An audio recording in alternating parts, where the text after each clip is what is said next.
Hello साथियों, मैं फिर से आप सभी का स्वागत करता हूं मित्रवत क्लासेस में। तो हम लोग जो आरआरबी जेई का सीबीटी टू इलेक्ट्रिकल का है उस पेपर को और हम आगे बढ़ाते हैं धीरे धीरे। और आप लोग एंजॉय कीजिए वीडियो को, जहां समझ में ना आए आप कमेंट सेक्शन में ज़रूर पूछिए। ठीक है, देखिए नेक्स्ट क्वेश्चन है, ये आरआरबी जेई में ऑलरेडी पूछा हुआ है तो इम्पोर्टेंट है हमारे ख्याल से ये, क्योंकि पूछा गया और ये भी ज़्यादा दिन पहले का नहीं है। तो इस टाइप का क्वेश्चन पूछे जाते हैं। विच of the following expression gives the joules law of heating. तो यहाँ पे क्वेश्चन को आप ध्यान से थोड़ा तार्किक तरीके से सोचिएगा। हीटिंग पूछ रहा है तो हीट क्या है? Kind of energy. तो हम एनर्जी का बात करेंगे और जहां एनर्जी का बात होगा, हम पिछले क्लास में भी बताए थे, जहां एनर्जी का बात होगा टाइम इन्वॉल्व होगा। जहां एनर्जी का बात होगा वहां टाइम इन्वॉल्व होगा। तो पावर के साथ टाइम आ जाएगा तो एनर्जी हो जाएगा। तो क्या हो गया आपका?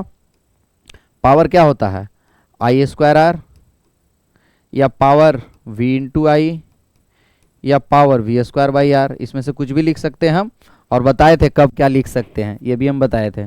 सीरीज सर्किट, पैरेलल सर्किट, ठीक है ये। और इसमें अगर टाइम से और पावर क्या होता है? Power is nothing but rate of doing work. तो rate of doing work energy, energy क्या हो गया? P into T. तो P इंटू टी, तो ये जितना P दिख रहा है इसमें से T से मल्टीप्लाई कर दीजिए, वही आंसर होगा। यहाँ T मल्टीप्लाई कीजिए तो ये एनर्जी हो जाएगा। यही फॉर्मूला एनर्जी बन जाएगा। यहाँ T से मल्टीप्लाई कीजिएगा तो यही एनर्जी बन जाएगा। यहाँ T से मल्टीप्लाई कीजिएगा तो यही फॉर्मूला एनर्जी बन जाएगा। तो देखिए इस तीनों में से कौन सा ऑप्शन मिल रहा है? I square into R, I R T, ये तो गलत है answer. I square into R T होगा। आई आर स्क्वायर टी गलत, आर में कहीं स्क्वायर लगा हुआ है ही नहीं। I square into R T ये होगा। I square into R T एक ऑप्शन दिख रहा है ये, और I square R by T नहीं है, गलत है। तो एक ही ऑप्शन दिख रहा है, सी। ठीक है, अब नेक्स्ट आ जाइए। If 3 5 microfarad capacitors are connected in parallel then the net capacitance. तो देखिए जो सीरीज का होता है, रजिस्टर का जो सीरीज होता है वही कैपेसिटर का पैरेलल होता है, ये याद रखिएगा हमेशा। मतलब क्या हम बोलना चाह रहे हैं, ध्यान से सुनिए। अगर दो रजिस्टर सीरीज में लगा हुआ है, दो रजिस्टर आपका अगर सीरीज में लगा हुआ है, तो इसका वैल्यू R1 और इसका R2 है, तो इसका नेट जो वैल्यू होगा R इक्विवेलेंट वो होगा R1 प्लस R2। लेकिन कैपेसिटर में उल्टा होता है, मतलब कैपेसिटर उल्टा, मतलब जो इसका पैरेलल का होगा, रजिस्टर में जो पैरेलल का वैल्यू होता है वो कैपेसिटर में सीरीज का वैल्यू होता है, और उल्टा वाइस वर्सा। ठीक है, जो उसका सीरीज होगा वो इसका पैरेलल होगा। तो ये क्या लिखा है? तीन कैपेसिटर कैसे कनेक्टेड है? Connected in a parallel. तो जब पैरेलल कनेक्टेड है तो क्या होगा? ऐड हो जाएगा। जैसे इसका सीरीज ऐड हो जाता था वैसे उसका पैरेलल ऐड हो जाएगा। तो 5 + 5 + 5 हो जाएगा डायरेक्टली पैरेलल में। तो कितना होगा? 15 माइक्रोफेराड आंसर होगा। ठीक है, पैरेलल में इसका ऐड हो जाता है, तो डी आंसर होगा। और ये आरआरबी जेई में पूछा हुआ है तो इंपॉर्टेंट है हमारे एंगल से। ठीक है, देखिए 15 आंसर आ रहा ना। अब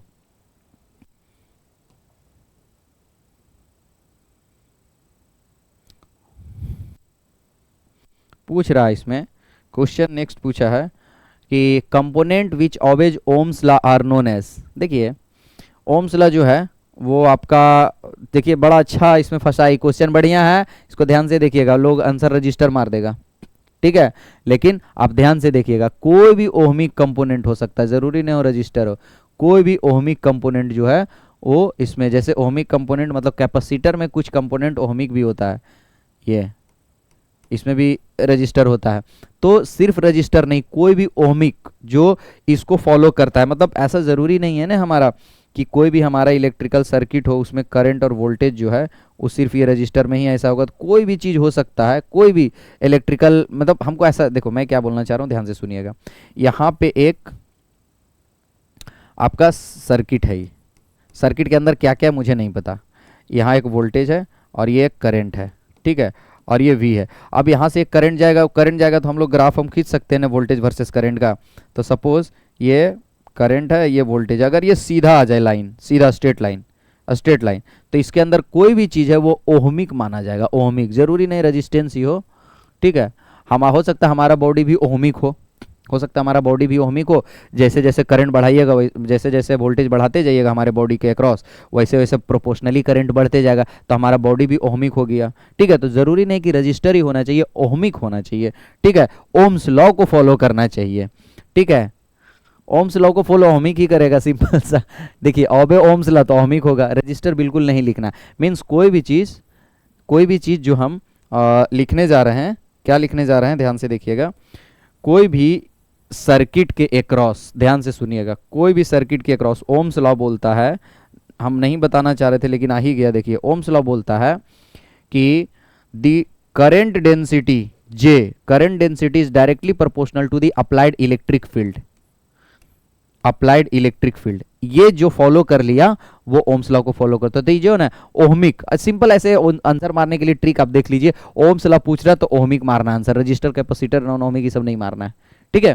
तो इसका डी आंसर होगा। जो भी इसको फॉलो कर ले रहा, हमारा बॉडी फॉलो कर रहा है तो हमारा बॉडी भी ओम्स लॉ को फॉलो कर रहा है। सिंपली जरूरी नहीं हमारा बॉडी रजिस्टर तो नहीं है, लेकिन फॉलो कर रहा है तो ओहमिक, तो ओम्स लॉ को फॉलो कर रहा है तो हमारा बॉडी ओहमिक है, ठीक।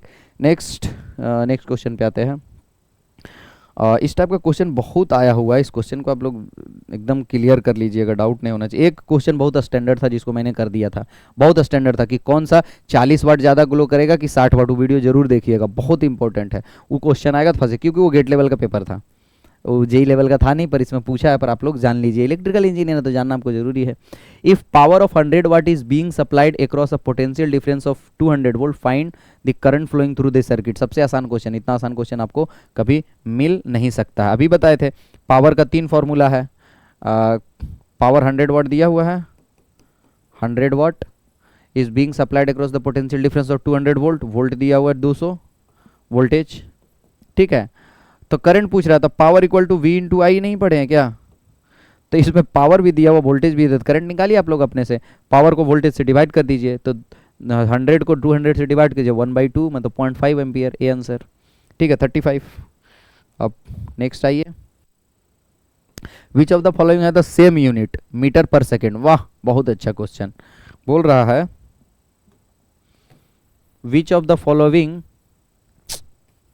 विच of the following have the same unit meter per second. Velocity तो है मीटर पर सेकेंड, एक्सेलरेशन नहीं होगा, एक्सेलरेशन मीटर पर सेकेंड होगा ही नहीं क्योंकि मीटर पर सेकेंड स्क्वायर होता है। मोमेंटम एम इंटू वी होता है, मोमेंटम एम इंटू वी होता है, तो ये भी नहीं होगा। तो एक ही ऑप्शन तो दिख रहा है, स्पीड। स्पीड ये तो होता है, स्पीड क्या होता है, डिस्टेंस अपॉन टाइम, और वेलोसिटी होता है डिस्प्लेसमेंट अपॉन टाइम।